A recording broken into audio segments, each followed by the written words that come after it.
Hello friends, நம்ம இந்த வீடியோவில் என்ன பார்க்க போகிறோம் அப்படின்னா, சில ஹை ஸ்பீட் டூல் பாத்லேயும் லேட்டஸ்ட்டாக வந்திருக்கிற மல்டி ஆக்சஸ் டூல் பாத்லேயும் என்ன பண்ணலாம் அப்படின்னா, இப்போ லோடிங் ஆகும்போது எவ்வளோ ப்ராசஸ் ஆகிட்டு இருக்கு அந்த டூல் பாத் அப்படின்றத நம்ம பார்க்க முடியும். அதாவது பொதுவாக 3Dயில் எப்படின்னா டிரைவ் சர்ஃபேசஸ் கொடுப்போம், ரீஜென்ரேட் கொடுப்போம். அதுக்கப்புறம் அதுவாக எவ்வளோ நேரத்தில் கன்வெர்ட் ஆகி முடியுதோ அப்போ தான் வந்து நம்ம அடுத்த ஃபங்க்ஷனுக்கு வந்து ஒர்க் பண்ண முடியும். இப்போ சில டைம் இந்த ஹைஸ்பீட் டூல் பார்த்தெல்லாம் பெரிய டைக்கு போடுவோம். ஜென்ரேஷன் டைம் வந்து நிறைய எடுக்கும். அந்த டைமில் வந்து நீங்கள் மீன்வேல வேறு எந்த பட்டன்ஸும் யூஸ் பண்ணி ஒர்க் பண்ண முடியாது. ஆனால் இதில் எப்படி அப்படின்னு பாருங்கள். இந்த ஹைஸ்பீட் நான் ஹைப்ரிட் டூல் பாத் லாஸ்ட் வீடியோவில் போட்டிருப்பேன் இல்லைங்களா, அதே டூல் பாத்தை எப்படி ஓப்பன் பண்ணுறேன். இப்போ நான் செட்டில் வந்து ஒரு 0.22, அதே மாதிரி ஃப்ளோரில் வந்து டேப்பர் ஏரியாஸ் இருந்தால் ஒரு 0.22 அந்த மாதிரி நான் என்ன பண்ணிடுறேன், கொடுத்துட்றேன். ஓகே கொடுக்குறேன். ஓகே கொடுத்தோன்னே இப்போ எக்ஸ் மார்க் ஆயிடுச்சு.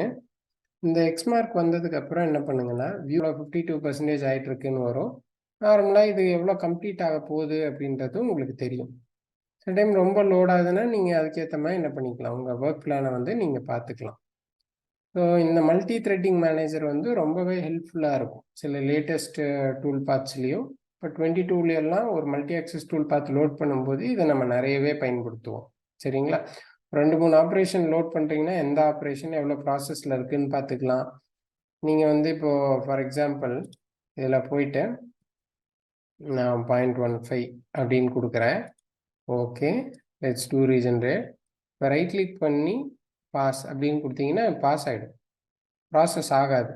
திருப்பி நீங்கள் வந்து ப்ளே அப்படின்னு கொடுத்தீங்கன்னா தான் அது வந்து ப்ராசஸ் ஆகும். நீங்கள் அதுக்குள்ளே வேறு எதாவது ப்ராசஸ் பண்ணாலும் ப்ராசஸ் பண்ணிக்கலாம் இதை ஹோல்டில் வச்சுட்டு. ஸோ இந்த மாதிரி ஆப்ரேஷன்ஸ் எல்லாம் வந்து நம்ம கண்ட்ரோல் பண்ணிக்கிறதுக்காக தான் இந்த மல்டி த்ரெட்டிங் மேனேஜர் யூஸ் ஆகுது. சரிங்களா? ஸோ இன்னொரு வீடியோவில் உங்களுக்கு யூஸ்ஃபுல்லான டிப்போட நம்ம பார்க்கலாம். பை.